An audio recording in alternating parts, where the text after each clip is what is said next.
Olá, tudo bem? Que a paz de Cristo esteja com seu coração. Nesse tempo de incertezas, temos uma única certeza, que Jesus Cristo é o nosso socorro bem presente no dia da angústia. Ele é o teu escudo, Ele é a tua fortaleza, Ele está contigo. Não desista, fique firme, pois Jesus te ama. E ainda que esse corpo mortal se corrompa, nós sabemos que seremos ressuscitados com Cristo no último dia e viveremos com Ele eternamente. A morte não é o ponto final para as nossas vidas.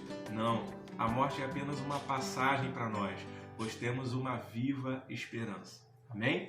Nós iniciaremos agora mais uma conversa sobre o Evangelho e nos estudos anteriores falávamos sobre o poder do Evangelho na vida do apóstolo Paulo. Esse apóstolo que teve uma compreensão do Evangelho que influenciou a sua vida e que através dessa compreensão fê-lo ir a diversas regiões da Ásia, da Europa, mesmo em meio a naufrágios, a perseguições, a risco de morte, ele permaneceu firme anunciando essa mensagem poderosa. E o tema desse estudo de hoje é Jesus é o Evangelho. A própria vida de Jesus Cristo é a mensagem para nós. A própria vida de Jesus Cristo nos ensina que há uma filosofia de vida que deve permear todas as nossas atitudes e práticas, comportamentos. Essa vida de Jesus deve explodir em nós. Essa é a vida abundante que o autor da vida demonstrou por nós na cruz. E que essa mensagem, esse poder, esse exemplo que Jesus Cristo deixou em vida influencie a sua trajetória. Jesus, ele não era um mestre comum. As pessoas observavam isso. Eles ouviam a mensagem de Jesus Cristo e diziam: olha, ele é diferente dos mestres da nossa época. Ele é diferente dos fariseus e dos escribas, porque ele ensina com autoridade. E essa autoridade no ensino não estava relacionada a uma imposição de voz, a um recurso argumentativo, não, porque Jesus era 100% daquilo que ele ensinava. Ou seja, tudo que ele falava, ele demonstrava em atitudes, e aí residia a sua autoridade diante do povo.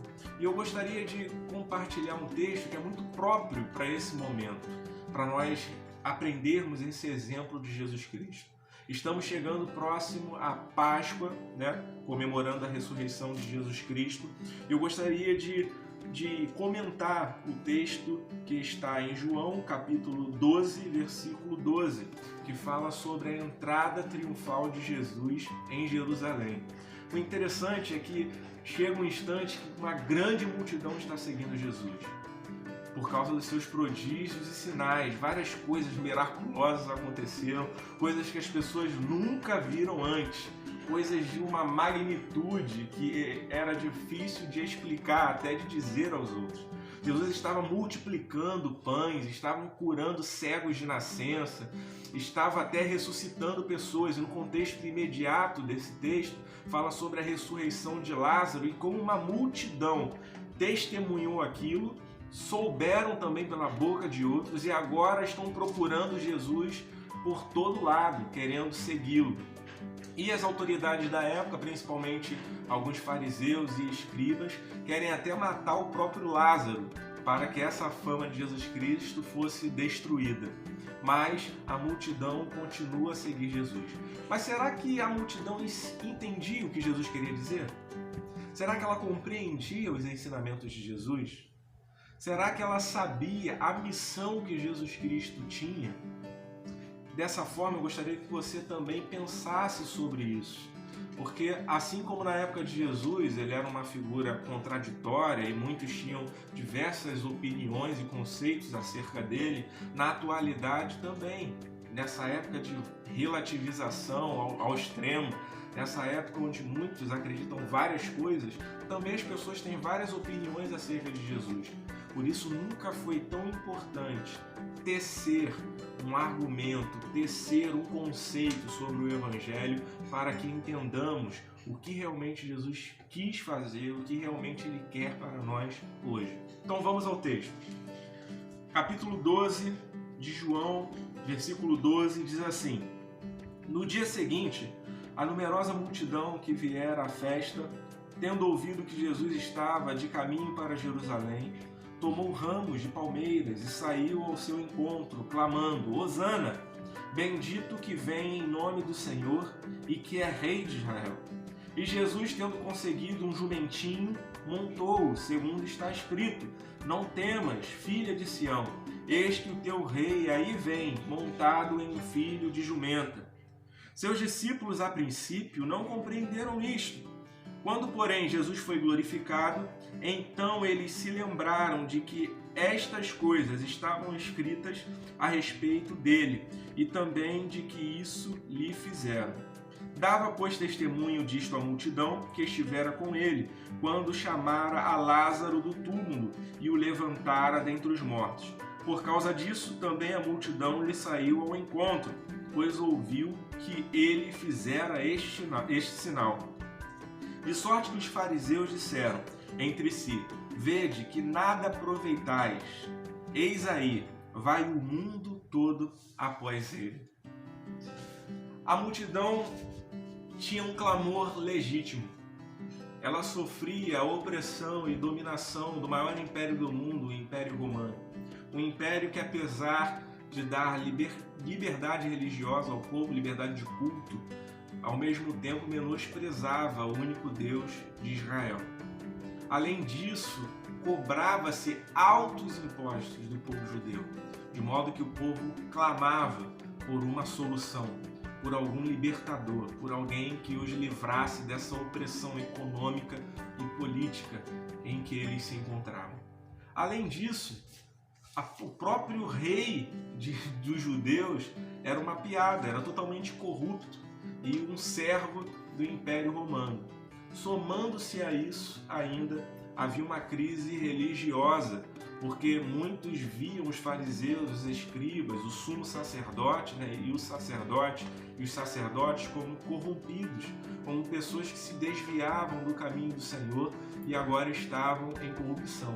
Tanto é que até um grupo se destacou, que eram os essênios, foram para o deserto. Provavelmente João Batista veio desse grupo, da comunidade de Qumran.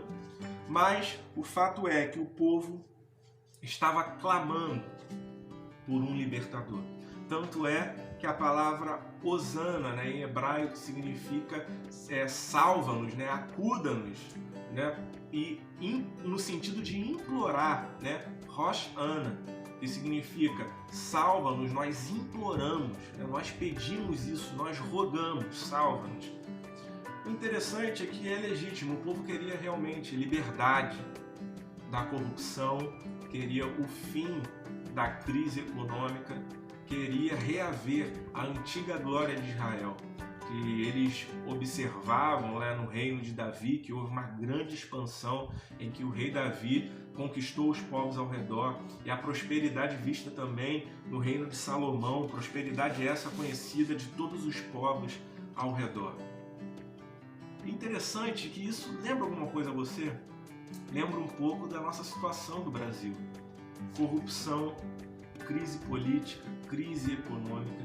E até hoje a multidão continua buscando o Messias, continua buscando uma direção para resolver os problemas.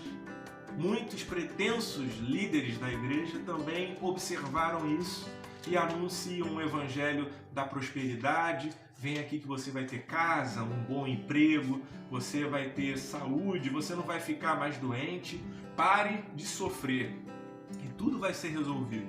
Assim também o povo na época de Jesus estava esperando um libertador político, alguém que reavivasse ou revigorasse a glória de Israel. Mas esse mesmo povo que disse: olha, bendito é o que vem em nome do Senhor, salva-nos, este é o Rei de Israel. Há poucos dias depois, menos de uma semana, já estavam gritando para Jesus: crucificam, crucificam. O mesmo povo que aclamou Jesus como rei, naquele cumprimento da profecia de Zacarias 9, versículo 9, agora está mandando crucificá-lo, porque viram que essas soluções não eram de interesse de Jesus. Essas soluções terrenas não era do maior interesse de Jesus Cristo, porque ele não veio salvar nesse sentido econômico, monetário, terreno, político. Ele veio nos salvar até de nós mesmos, do nosso pecado e da ira de Deus que se revela do céu contra toda impiedade. A ira de Deus que ainda vai ser derramada sobre essa terra, Jesus tomou no nosso lugar, isto é, para aqueles que se arrependeram dos seus pecados e entregaram a sua vida a Jesus. Mas o povo não entendia, nem os próprios discípulos entendiam. No próprio texto diz que eles só foram entender após a ressurreição. E o que isso nos ensina, irmãos? Eu tenho receio de que muitos hoje estejam buscando o Senhor Jesus por motivos espúrios, por motivos terrenos. Estão esperando somente coisas de Jesus Cristo nessa vida. Acreditam, por exemplo, que buscar a Jesus é só a solução para as doenças, é só a solução relacionada ao emprego ou para que a sua empresa vá bem. E quando essas coisas não são sanadas, muitos perdem a sua fé. O Evangelho de Deus não é isso. Não é isso que Jesus Cristo veio nos ensinar. Jesus Cristo nos ensinou a não ajuntar tesouro aqui na terra, onde a traça e a ferrugem consomem. Jesus nos ensinou a não andar ansiosos por coisa alguma, porque pelo que é a vez de comer, pelo que é a vez de vestir, se o Senhor veste até os lírios do campo e alimenta os pássaros, como não nos alimentará? E hoje eu estava um pouco preocupado com isso, porque eu vi uma notícia, uma entrevista em que o governador diz que os salários podem atrasar ou não haver pagamentos, que muitas pessoas também estão sem emprego, estão deixando de trabalhar, tendo em vista esse isolamento social, que isso vai prejudicar a economia. E eu tenho uma filha que está ali na barriga da minha esposa, tem 8 meses, está para nascer, e eu fico pensando, o que será de nós?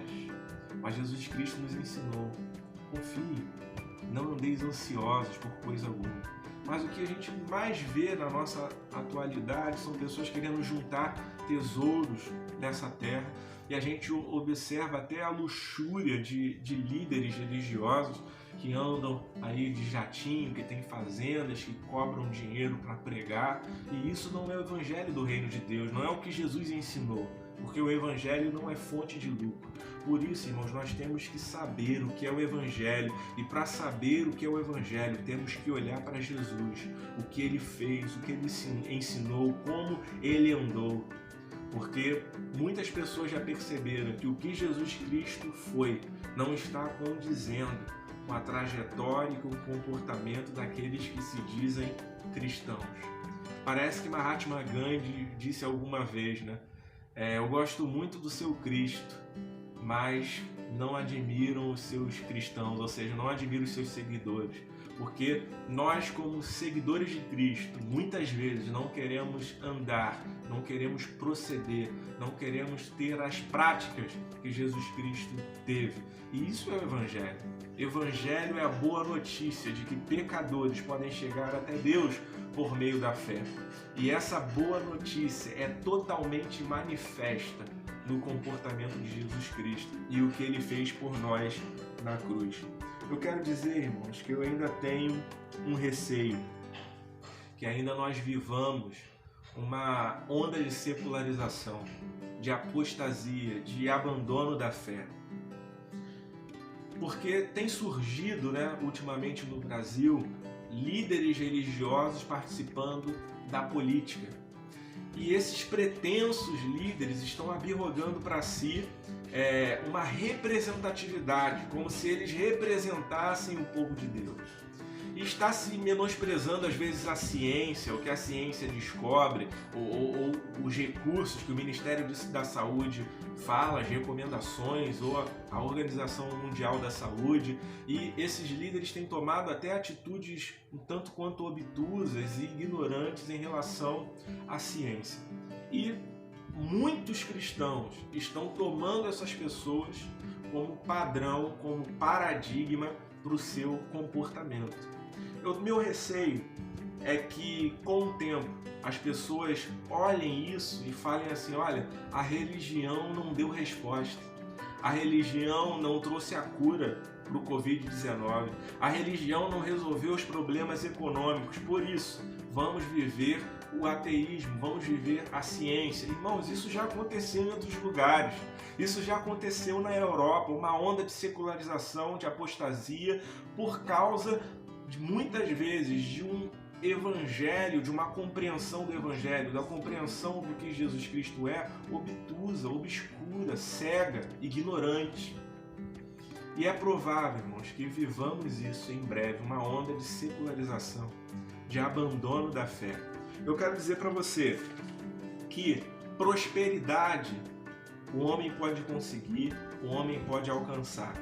Dinheiro, casa, bom emprego, pode acontecer. Injustiças sociais podem ser sanadas, revoluções podem acontecer, curas para doenças, o homem, pela sua sabedoria, claro que dado por Deus, pode alcançar. Mas o que Jesus fez, o que Jesus está fazendo e o que Jesus fará, só Ele pode fazer. Somente Ele é o sacrifício perfeito, a ponte que nos liga a Deus. Por isso Ele é o caminho, a verdade e a vida. E é impossível chegar ao Pai se não for por Ele.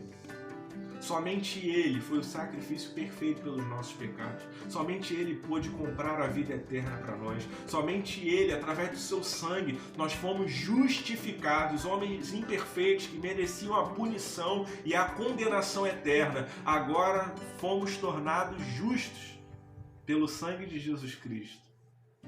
Eu quero dizer que Jesus não veio para te dar um carro, Ele não veio para te dar uma casa própria, Ele não veio para curar as suas doenças. Jesus Cristo veio para te dar a vida eterna, porque Ele é o autor da vida. Essas coisas Ele concede sim, de acordo com a sua soberana vontade. Eu não posso negar os milagres de Jesus Cristo, porque eles estão presentes nas Escrituras e estão presentes nos dias de hoje. Mas eu quero dizer que o objetivo do Evangelho não é te fazer prosperar. O objetivo do Evangelho não é tirar o seu sofrimento, como dizem aí, pare de sofrer. O objetivo do Evangelho é reconciliar o mundo com Deus. E estamos vivendo os últimos dias. O princípio das dores ainda não é o fim, mas vai vir ainda uma onda de apostasia. E onde você vai estar? Será que a sua fé está em líderes políticos? Será que a sua esperança está na política, nas revoluções? Ou a sua esperança está na missão real do Messias, que é salvar pecadores e levá-los aos céus? Que você possa guardar essa palavra em seu coração e possa viver a verdadeira Páscoa, que é crer que Jesus Cristo ressurgiu dentre os mortos. E dessa maneira, a morte não tem a palavra final para mim e para você, pois em breve seremos ressuscitados com Cristo e viveremos com o Pai para todo sempre. Que Deus te abençoe.